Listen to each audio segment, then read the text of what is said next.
नमस्कार दोस्तों, मैं हूं सचिन और एडू सचिन में आप सभी का बहुत बहुत स्वागत है। आज हम एक ऐसे टॉपिक पर बात करने वाले हैं जो सच में हम सबको सोचने पर मजबूर कर देता है।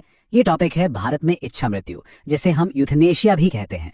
देखिए, ये विषय सिर्फ कानून की मोटी मोटी किताबों तक ही सीमित नहीं है, बल्कि ये हमारी नैतिकता, हमारी मानवीय गरिमा और जिंदगी के सबसे गहरे सवालों से जुड़ा हुआ है। और हाँ, अगर आप यूपीएससी या किसी भी स्टेट पीसीएस एग्जाम की तैयारी कर रहे हैं तो पॉलिटी और एथिक्स के पेपर के लिहाज से ये टॉपिक समझना आपके लिए बहुत ही ज्यादा जरूरी है। तो चलिए आज साथ मिलकर इस कॉम्प्लेक्स सब्जेक्ट की एक एक परत को खोलते हैं और इसे आसान बनाते हैं। इससे पहले कि हम कानून के दाव पेच में उतरें, चलिए एक बहुत ही बेसिक, एक बहुत ही मानवीय सवाल से शुरुआत करते हैं। एक अच्छी मृत्यु आखिर होती क्या है? क्या इसका मतलब है कि वो शांति से हो, बिना किसी दर्द के, या फिर पूरी गरिमा के साथ? आप यकीन मानिए, यही एक सवाल इच्छा मृत्यु की पूरी बहस की जड़ है, उसका केंद्र है। सोच कर देखिए, जब कोई इंसान एक ऐसी बीमारी से जूझ रहा हो जिसका दुनिया में कोई इलाज ही नहीं है और उसकी पीड़ा, उसका दर्द बर्दाश्त के बाहर हो चुका हो, तो क्या उसे एक दर्दनाक जिंदगी को बस घसीटते रहने के बजाय शांति से इस दुनिया से जाने का अधिकार होना चाहिए? बस यही वो एक सवाल है जिसने दुनिया भर के थिंकर्स, डॉक्टर्स और जजों के सामने एक बहुत बड़ी नैतिक चुनौती खड़ी कर दी है। चलिए अब इस शब्द को ही तोड़कर समझते हैं। इच्छा मृत्यु यानी यूथेनेशिया। ये जो शब्द है ना, ये ग्रीक भाषा के दो शब्दों से मिलकर बना है। पहला है यू, जिसका मतलब होता है अच्छा या गुड, और दूसरा शब्द है थैनाथोस, जिसका मतलब है मृत्यु या डेथ। तो अगर हम इन दोनों को मिला दें तो इसका सीधा सा मतलब हुआ एक अच्छी मृत्यु। इसका मकसद किसी ऐसे व्यक्ति को असहनीय दर्द और पीड़ा से हमेशा के लिए राहत दिलाना है जो एक लाइलाज बीमारी से पीड़ित है और जिसके ठीक होने की दूर दूर तक कोई उम्मीद नहीं बची है। एक बात साफ साफ समझना जरूरी है, इसका आत्महत्या से कोई लेना देना नहीं है। ये एक मानवीय कदम है जिसका उद्देश्य सिर्फ और सिर्फ पीड़ा से मुक्ति दिलाना है। तो अब आते हैं इस टॉपिक की सबसे जरूरी क्लासिफिकेशन पर। इच्छा मृत्यु मोटे तौर पर दो तरह की होती है और इन दोनों के बीच का जो फर्क है उसे समझना एग्जाम के लिए बहुत ही ज्यादा जरूरी है। पहली है सक्रिय इच्छा मृत्यु यानी एक्टिव यूथेनेशिया। इसमें क्या होता है? इसमें जानबूझकर कोई बाहरी पदार्थ जैसे कि कोई जहरीला इंजेक्शन देकर मरीज की जिंदगी को खत्म किया जाता है। ये भारत में पूरी तरह से गैर कानूनी है और इसे भारतीय न्याय संहिता के तहत एक तरह से हत्या ही माना जाता है। अब आते हैं दूसरी टाइप पर, निष्क्रिय इच्छा मृत्यु यानी पैसिव यूथेनेशिया। इसमें मरीज को मारने के लिए कुछ किया नहीं जाता, बल्कि जो जीवन रक्षक उपकरण, जो लाइफ सपोर्ट सिस्टम उसे जिंदा रखे हुए हैं, उन्हें हटा लिया जाता है। जैसे मान लीजिए वेंटिलेटर बंद कर देना या खाने की नली निकाल देना, ताकि व्यक्ति की मृत्यु प्राकृतिक रूप से अपने समय पर हो सके। भारत में सुप्रीम कोर्ट के बनाए कुछ खास नियमों के तहत कुछ खास परिस्थितियों में इसकी इजाजत है। तो जो मेन डिफरेंस है वो ये है, एक्टिव में कुछ करके जीवन खत्म किया जाता है, जबकि पैसिव में जीवन बचाने वाली मशीन को हटाकर मृत्यु को स्वाभाविक रूप से होने दिया जाता है। तो सवाल अब ये उठता है कि भारत इस नतीजे पर, मतलब पैसिव यूथेनेसिया को लीगलाइज करने के फैसले पर आखिर पहुंचा कैसे? ये कोई एक दिन में लिया गया फैसला नहीं था। इसके पीछे दशकों का वैचारिक मंथन है, अदालतों में लड़ी गई लंबी कानूनी लड़ाइयां हैं। चलिए इस कानूनी सफर पर चलते हैं और देखते हैं कि कैसे कुछ ऐतिहासिक केस ने भारतीय न्यायपालिका की सोच को पूरी तरह बदल दिया और हमारे संविधान की व्याख्या को एक बिल्कुल नई दिशा दे दी। इस कानूनी सफर में तीन बहुत बड़े मील के पत्थर हैं, तीन लैंडमार्क केस। सबसे पहले साल 1996 में आया ज्ञान कौर बनाम पंजाब राज्य का मामला। इसमें सुप्रीम कोर्ट ने एकदम साफ कर दिया कि संविधान के अनुच्छेद 21 में जो जीवन का अधिकार है उसमें मरने का अधिकार शामिल नहीं है। कोर्ट ने कहा कि संविधान आपको जीने का अधिकार देता है, पर इसका यह मतलब कतई नहीं है कि वो आपको मरने का भी अधिकार देता है। इस फैसले ने कुछ समय के लिए इच्छा मृत्यु की बहस पर एक तरह से फुल स्टॉप लगा दिया। लेकिन फिर साल 2011 में आया अरुणा शानबाग का दिल दहला देने वाला मामला, जिसने सब कुछ बदल कर रख दिया। इस केस में सुप्रीम कोर्ट ने पहली बार बहुत ही कड़ी शर्तों के साथ निष्क्रिय इच्छा मृत्यु को मान्यता दे दी। ये एक हिस्टोरिक मोमेंट था। और फिर इस सफर का सबसे बड़ा पड़ाव आया 2018 में कॉमन कॉज बनाम भारत संघ मामले में, जहां सुप्रीम कोर्ट ने गरिमा के साथ मृत्यु के अधिकार को एक मौलिक अधिकार यानी फंडामेंटल राइट का दर्जा दे दिया। ये तीनों केस इस कहानी के सबसे जरूरी अध्याय हैं। अरुणा शानबाग मामले को थोड़ा और गहराई से समझना बहुत जरूरी है, क्योंकि इसी केस ने भारत में इच्छा मृत्यु की कानूनी दिशा हमेशा के लिए बदल दी। अरुणा शानबाग मुंबई के एक हॉस्पिटल में नर्स थी। 1973 में उन पर एक बहुत ही क्रूर हमला हुआ, जिसके बाद वो कोमा में चली गईं और फिर वेजिटेटिव स्टेट में। अब इसका मतलब क्या है? इसका मतलब यह है कि उनका शरीर तो जिंदा था, सांसें चल रही थी, लेकिन उनका दिमाग लगभग मृत हो चुका था और चेतना के वापस लौटने की कोई भी उम्मीद नहीं थी। वो 40 से भी ज्यादा साल इसी हालत में रहीं। उनके लिए इच्छा मृत्यु की एक याचिका दायर की गई। सुप्रीम कोर्ट ने अरुणा के मामले में तो इच्छा मृत्यु की इजाजत नहीं दी, लेकिन इसी केस की सुनवाई करते हुए कोर्ट ने एक ऐतिहासिक फैसला सुनाया। कोर्ट ने माना कि अरुणा जैसी स्थिति में जहां ठीक होने की कोई गुंजाइश ही ना बची हो, मरीज को सिर्फ मशीनों के सहारे जिंदा रखना व्यर्थ है, ये उसकी गरिमा के खिलाफ है। और यहीं पर भारत में पहली बार निष्क्रिय इच्छा मृत्यु के लिए एक कानूनी दरवाजा खुल गया। तो अरुणा शानबा केस ने रास्ता तो दिखा दिया, लेकिन जो असली संवैधानिक भूचाल आया, जो असली टर्निंग पॉइंट था, वो था 2018 का ऐतिहासिक फैसला। कॉमन कॉज नाम के एक एनजीओ ने एक याचिका डाली थी और उस पर आया ये फैसला सिर्फ एक केस का नतीजा नहीं था। इसने गरिमा के साथ मृत्यु की पूरी बहस को एक मौलिक अधिकार के लेवल पर पहुंचा दिया। ये सच में भारतीय कानून के इतिहास का एक सुनहरा पन्ना है। इस मामले में सुप्रीम कोर्ट ने एक बहुत ही पावरफुल और एकदम क्लियर घोषणा की। अदालत ने कहा, गरिमा के साथ मृत्यु का अधिकार एक मौलिक अधिकार है। ये सिर्फ एक वाक्य नहीं था, ये जीवन और मृत्यु के बारे में हमारी जो संवैधानिक समझ थी उसमें एक बहुत बड़ा, एक क्रांतिकारी बदलाव था।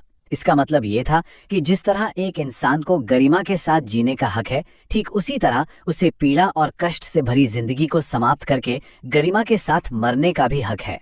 तो अब सवाल ये है कि कोर्ट ने ये अधिकार निकाला कहाँ से? कोर्ट ने इसे कहीं और से नहीं, बल्कि हमारे संविधान के अनुच्छेद 21 से ही जोड़ा, जो हमें जीवन और व्यक्तिगत स्वतंत्रता का अधिकार देता है। अब यहाँ एक बहुत ही दिलचस्प बात है। देखिए, समय के साथ साथ हमारे सुप्रीम कोर्ट ने आर्टिकल 21 की व्याख्या को बहुत ज्यादा व्यापक बना दिया है। ऐसा क्यों? क्योंकि समाज बदलता है, नई नई चुनौतियां सामने आती हैं, तो कोर्ट संविधान की व्याख्या करके नागरिकों के अधिकारों की रक्षा करता है।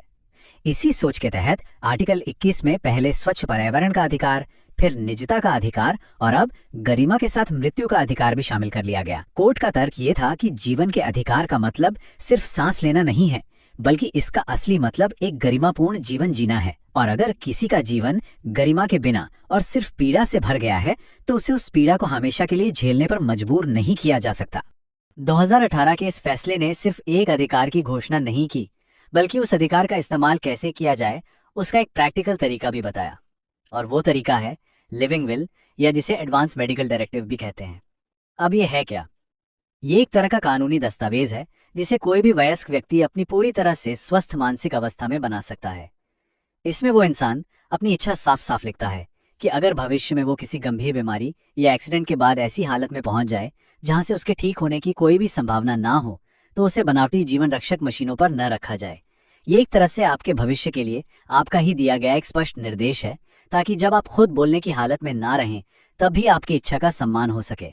तो 2018 में सुप्रीम कोर्ट ने लिविंग विल का कॉन्सेप्ट तो दे दिया, लेकिन इसे असल जिंदगी में लागू करना एक बहुत बड़ी चुनौती थी। शुरुआत में जो प्रक्रिया बनाई गई वो काफी मुश्किल और उलझी हुई थी, लेकिन अब हाल ही में इसे काफी आसान बना दिया गया है। तो चलिए अब देखते हैं कि ये लिविंग विल असल में काम कैसे करती है और इसका जमीनी स्तर पर उपयोग कैसे हुआ है। किसी भी थ्योरी को समझने का सबसे अच्छा तरीका होता है एक असल उदाहरण देखना। हरीश राणा का मामला ये एक काल्पनिक उदाहरण है। ये दिखाता है कि 2018 का फैसला असल में कैसे काम करता है। मान लीजिए गाजियाबाद के 32 साल के हरीश हैं, जो पिछले 12 सालों से वेजिटेटिव स्टेट में हैं। डॉक्टर्स कह चुके हैं कि उनके ठीक होने की कोई उम्मीद नहीं है। उनका परिवार उन्हें इस पीड़ा में रोज रोज मरते हुए नहीं देख सकता। जब ये मामला कोर्ट में जाता है तो कोर्ट 2018 के दिशा निर्देशों को फॉलो करते हुए एक मेडिकल बोर्ड की रिपोर्ट के आधार पर उन्हें लाइफ सपोर्ट सिस्टम से हटाने की इजाजत दे सकता है। कोर्ट ये मानता है कि बिना सुधार की किसी भी संभावना के किसी को सिर्फ मशीनों के सहारे जिंदा रखना उसकी मानवीय गरिमा के खिलाफ है।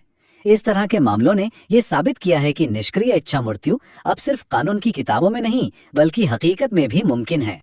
तो अगर कोई अपनी लिविंग विल बनाना चाहे तो उसका प्रोसेस क्या है? जैसा मैंने बताया, 2018 में यह प्रक्रिया बहुत ही ज्यादा जटिल थी, लेकिन 2023 में सुप्रीम कोर्ट ने इसे आम लोगों के लिए बहुत आसान बना दिया है। अब इसके लिए सिर्फ 4 सिंपल स्टेप्स हैं। पहला, अपनी इच्छाओं को एक डॉक्यूमेंट में साफ साफ लिखना होगा।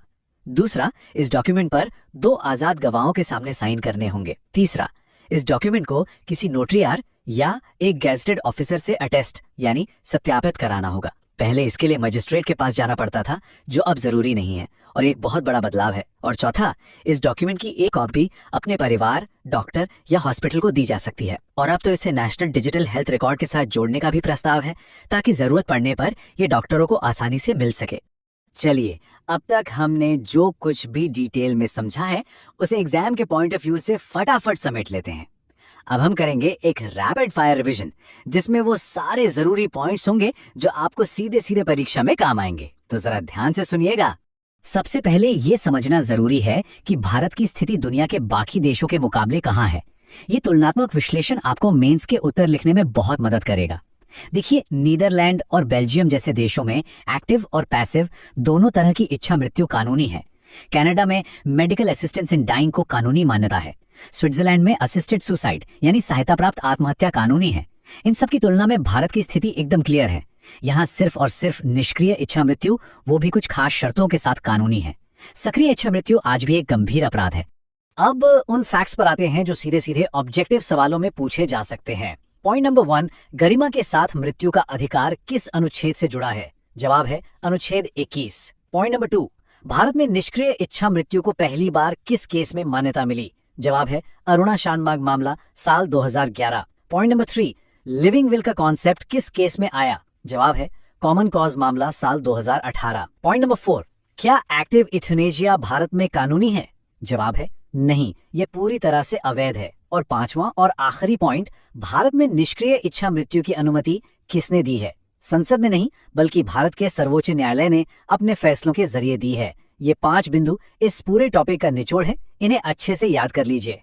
तो दोस्तों, आज हमने इच्छा मृत्यु के कानूनी, नैतिक और ऐतिहासिक सभी पहलुओं को समझने की कोशिश की। लेकिन ये बहस यहाँ खत्म नहीं होती है। मैं एक सवाल के साथ इस चर्चा को खत्म करना चाहूंगा। जैसे जैसे मेडिकल साइंस तरक्की कर रहा है और बनावटी तरीकों से जिंदगी को लंबा खींचना और भी ज्यादा संभव होता जा रहा है, वैसे वैसे गरिमामय मृत्यु की हमारी परिभाषा भविष्य में कैसे बदलेगी? क्या हमें जीवन की क्वालिटी पर ज्यादा ध्यान देना चाहिए या सिर्फ जीवन की लंबाई पर? इस सवाल पर सोचिएगा जरूर, क्योंकि इसका जवाब ही हमारा आने वाला कल तय करेगा। उम्मीद है इस विषय पर हमारी ये चर्चा आपके लिए उपयोगी रही होगी। हमारे साथ जुड़ने के लिए आपका बहुत बहुत धन्यवाद।